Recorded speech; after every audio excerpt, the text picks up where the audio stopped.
جیسے سمندر کا ساحل ہوتا ہے ایسے جہنم کا بھی ساحل ہے۔ وہاں کیڑے مکوڑے، حشرات اور کھجور کے درخت جتنے لمبے سانپ اور خچر کے برابر بچھو ہیں۔ جب جہنم والے اللہ سے فریاد کریں گے کہ ہمارا جہنم کا عذاب ہلکا کر دیا جائے، تو ان سے کہا جائے گا کہ جہنم سے نکل کر ساحل پر چلے جاؤ۔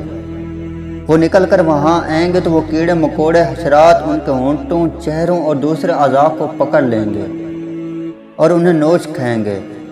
تو اب وہ فریاد کرنے لگیں گے کہ ہمیں ان سے چھڑایا جائے اور جہنم میں واپس جانے دیا جائے، اور جہنم والوں پر خارش کا عذاب بھی مسلط کیا جائے گا، اور جہنمی اتنا کھو جائے گا کہ اس کی ہڈی ننگی ہو جائے گی۔